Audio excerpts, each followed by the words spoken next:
Welcome to the Sports Show. I'm Andy Marks. And I'm Byron Saucer.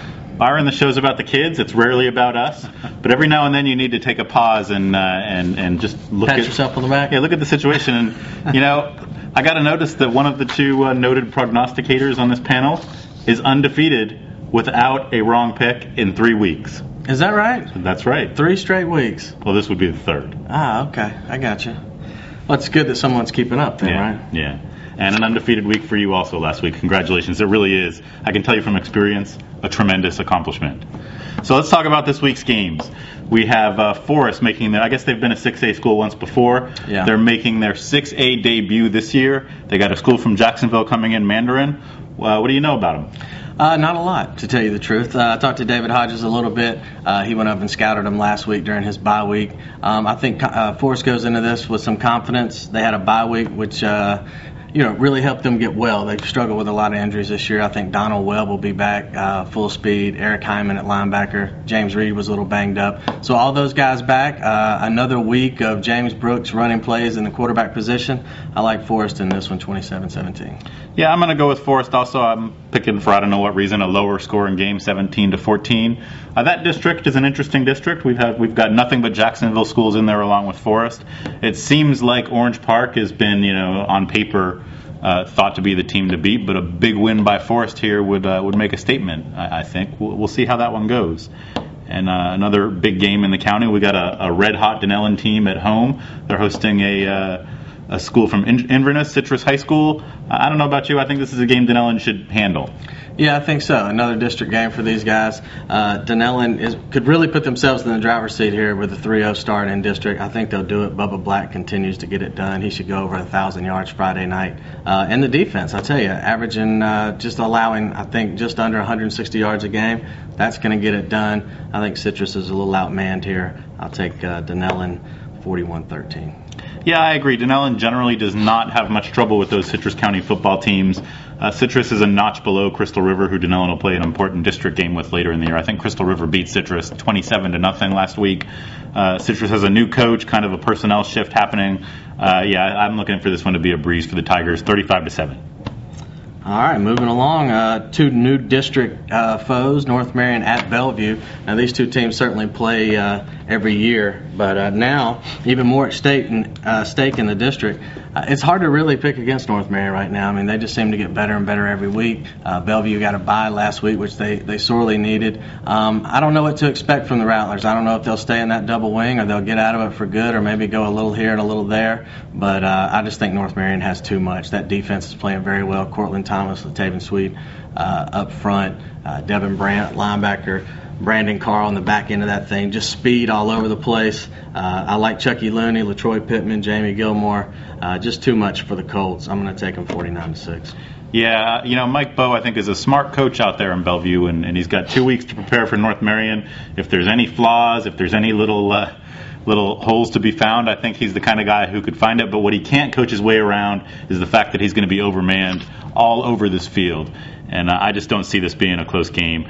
North Marion's had their heart set on 42-0 scores because that's the number of their starting defensive lineman from last year, Kyle Van Wagner. I wouldn't be surprised to see that result come up this week. I'm going to go with 42-0 Colts.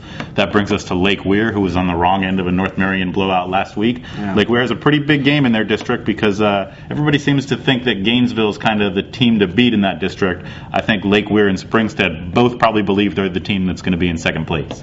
Yeah, this could be a dicey game for Lake Weir. Springstead knows what they like to do. They like to hammer the football. They coach the system down there, and this could be a tough one. This is a road game. This is where Lake Weir can't get ahead and then let a team play back into it like they did with Brooksville Central. I look for them to win it, but in a squeaker, 31-28. Yeah, I haven't seen Springstead this year. They've generally run the option, take some disciplined defense. That's going to put Lake Weir to the test. I don't think they played undisciplined last week against North Marion. They just kind of got beat up by a really good team. On the other side of the coin, Springstead is generally not the quickest team out there, and Lake Weir has a quarterback that you need some foot speed to keep up with. That would be Tracy Curry. I like Lake Weir in this one. I'm going 28-14, but I agree with you. It's definitely a trap game. They got to be careful. They got to be on guard. Maybe suffering that blowout loss last week will get them in line to play a good game this week. And we got Trinity Catholic has seized command of their district. They have a district game that they'll be favored in, and they're going to Keystone Heights to play it. Yeah, now we're used to this matchup in regional baseball, but this is the first year for football. I think Trinity's got too much. I think they got healthy last week, and I think maybe Gray Crow's starting to figure it out at quarterback. Kedron Boone had a monster game. The defense seems to be coming around. There's too much for Trinity. I like them 52-13. Yeah, we've got a small rural school against a private school here in a much larger place. Trinity has, I think, better players at most positions, and if they play the right game, that will turn out on the scoreboard. So I'm going to go with 40-7, a blowout. Vanguard is going to Citizens Field to play against Eastside. This is a matchup in the last few years that would have not been pretty, but Vanguard's given us some reason to think twice now. Yeah, this is their second trip up to Citizens Field, too. They took Buchholz to overtime before losing that one. Big win over Palatka last week, 40-0. The East Side is 2-3, but boy, what a tough schedule. And they just lost a heartbreaker to Gainesville last week. I think they'll be ready to play. I'm going to take East Side in this one. As good as Vanguard's looked, and Leo Burgess running the ball is probably the most positive thing coming out of this. Now that they can kind of hammer it away, they don't have to go to the air as much. But I don't know if that defense can slow down Eastside, which is stock full of athletes once again. 31-20 Eastside. Yeah, I think we're both guilty. I know I am of selling Vanguard a little bit short. They've generally shown up and played better over the last 3-4 weeks than anybody has expected them to.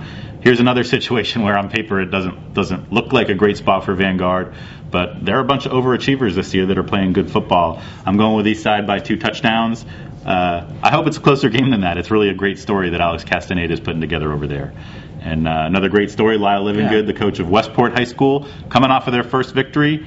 They are hitting the road this week to go to Brooksville. This is one of those teams on their schedule that maybe we felt like they've had a chance to beat. Yeah.